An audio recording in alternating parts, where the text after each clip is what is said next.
enfin, après 3 semaines de pause, le chapitre 1112 aspects de tension de One Piece est sorti et il était assez chouette, hein, bien sûr.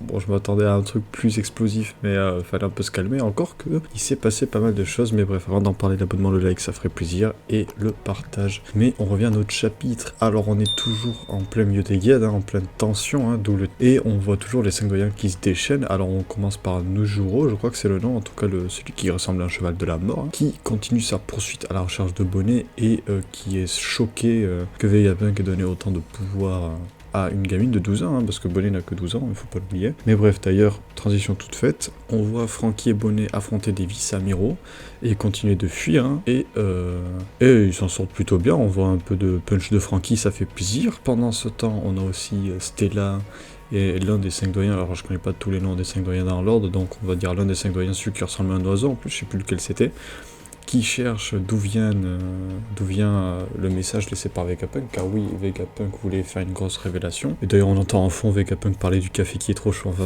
c'est drôle, quoi. Mais du coup, on voit le doyen qui cherche et qui entame une destruction, et il tire des lasers, il casse des trucs. Mais il se fait stopper par Stella qui lui signale que pas loin, il y a un endroit où il stocke les armes, et donc que ça peut être dangereux. Et donc, le doyen lui demande une solution, car elle est censée avoir le même cerveau que Vegapunk, et on les laisse en train de chercher une solution, pendant que nous, on s'intéresse à Kaku qui discute avec Stussy. Alors ça fait longtemps qu'on n'avait pas eu ces deux personnages et ils ont l'air tous les deux mal en point, mais Kaku ne semble pas avoir l'air de vouloir s'en prendre à Stussy. Au contraire, elle lui demande qu'est-ce qu'elle fout là, hein, elle qui les a trahis, et elle dit qu'elle a une dernière quête à accomplir, qu'elle est la seule à pouvoir accomplir, me semble-t-il, et c'est une quête dont on parlera dans quelques instants.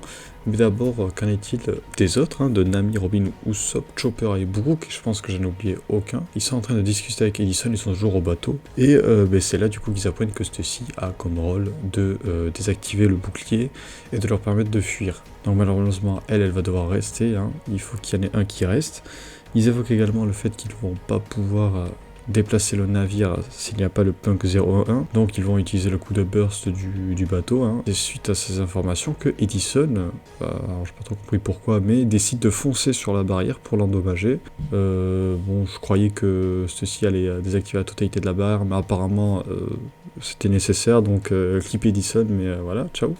Dans tout le cas, c'est très vite expédié parce qu'on revient sur Luffy, hein, qui lui est toujours avec les deux géants face aux deux doyens. Alors, du moins ils sont deux, il me semble, le ver de terre et le sanglier. Le ver de terre essaye de les aspirer et Luffy va lui envoyer un bâtiment dans la gueule, hein, ce qui va lui faire perdre toute son énergie, il va redevenir tout vieillot. Du coup les deux géants vont lui donner de la viande, il va reprendre suffisamment de force pour enchaîner avec un Gear Sword Red Rock sur le sanglier. Alors il me semble que c'est la technique qu'il avait utilisée contre Kaido, d'ailleurs un peu de la même manière, venu du haut sur la tête, mais là il semble sonner, ou du moins en vibration ou autre, car la tête du sanglier semble très très solide, ou anormalement solide. Mais bref, dans tous les cas, les problèmes s'aggravent, car Saturne s'approche de l'équipe de Nami, on voit les pattes qui arrivent, hein, et le doyen cheval de la mort, lui, est littéralement face à Franky et Bonnet, et enfin on a un dernier doyen qui semble avoir trouvé l'escargophone qui faisait la diffusion. Mais donc il y a de fortes chances que Brook, Nami et les autres affrontent Saturne, hein. À mon avis ils vont être aidés par Zoro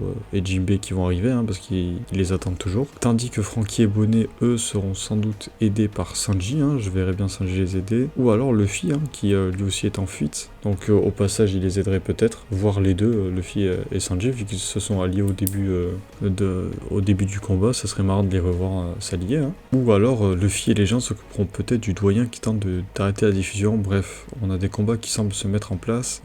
Egghead nous a montré qu'on n'avait pas la conclusion de tous les combats, du moins pas au début, hein.